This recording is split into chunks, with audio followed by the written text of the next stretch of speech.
Quando uma pessoa cometia algum tipo de pecado e, arrependido, desejava ser perdoado, levava ao santuário um cordeiro, branco, sem mancha e sem defeito algum, e o apresentava ao sacerdote.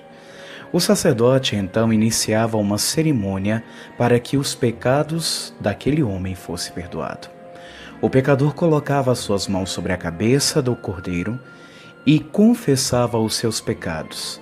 Assim, simbolicamente, os seus pecados eram transferidos para o cordeiro, que deveria ser sacrificado em lugar do pecador. Desta forma, o pecador era considerado justo e o cordeiro morria em seu lugar. Então, o próprio pecador sacrificava o cordeiro, cujo sangue era colocado no altar dos sacrifícios pelo sacerdote, que assava a sua carne.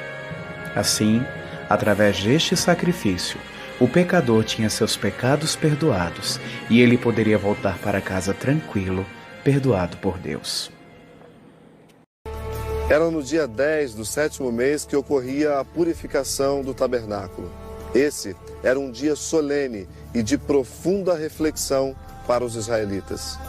Era o único dia do ano em que se permitia acesso ao lugar santíssimo. E quem entrava lá era o sumo sacerdote. Através de um complexo de sacrifícios e ritos de manipulação do sangue, o sumo sacerdote realizava a expiação do santuário. Entre as cerimônias realizadas pelo sumo sacerdote, o ritual dos 2 bodes merece atenção.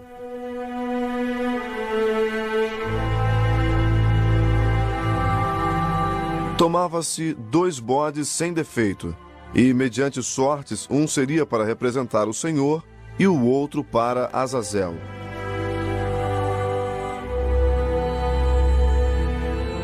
As expressões para Azazel e para o Senhor sugerem contraste ou oposição entre os 2 bodes. O bode para o Senhor, tipificando a Cristo, era sacrificado e o seu sangue utilizado nos ritos de purificação do santuário. Concluídos os ritos de manipulação de sangue, que removiam os pecados e impurezas do santuário, o sumo sacerdote impunha as mãos sobre o bode vivo, aquele cuja sorte recaíra para Azazel, confessava sobre o mesmo os pecados do povo e o despachava vivo para abandoná-lo no deserto. O bode para Azazel, um tipo de Satanás, cabe ressaltar, não era sacrificado e, portanto, efetuava uma expiação não sacrificial, não substitutiva.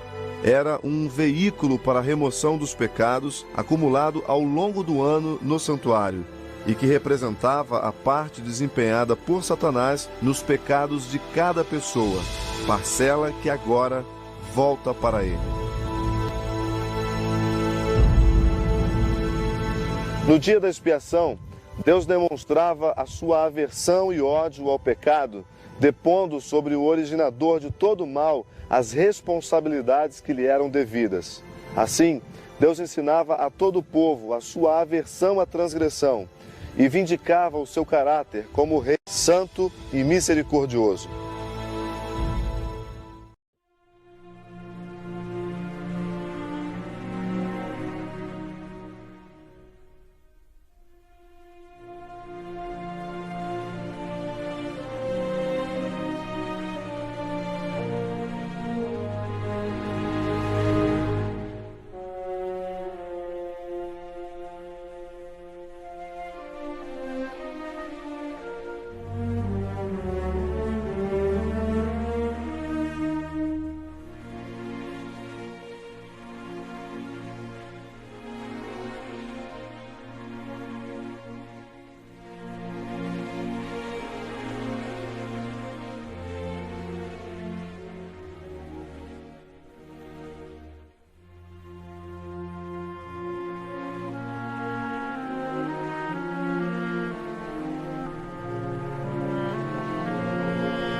real.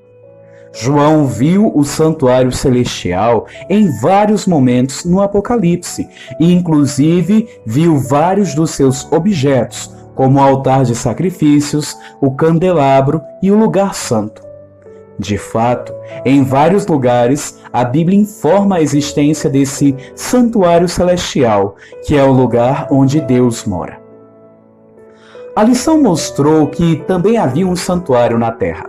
Este santuário foi construído por Moisés de acordo com o modelo que Deus mostrou a ele. O modelo era o santuário que está no céu.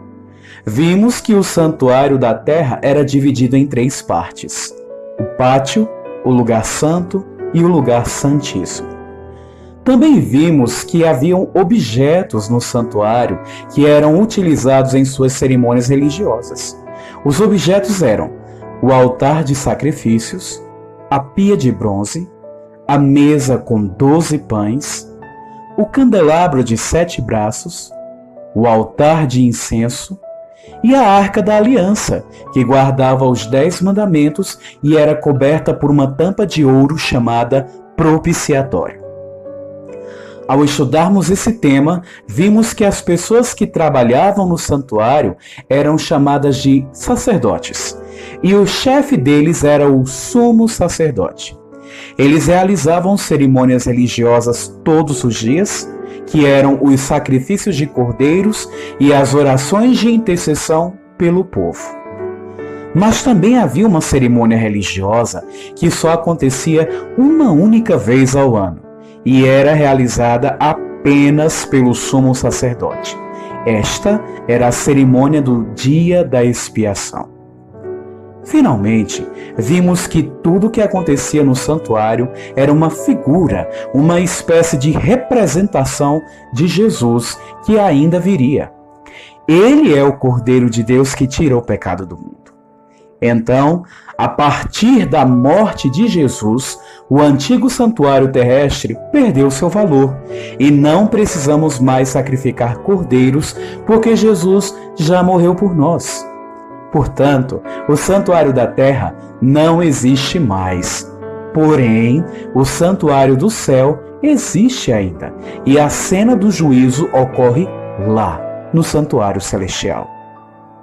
Na próxima lição, iremos entender melhor esse assunto e descobriremos a data do juízo e o início do tempo do fim.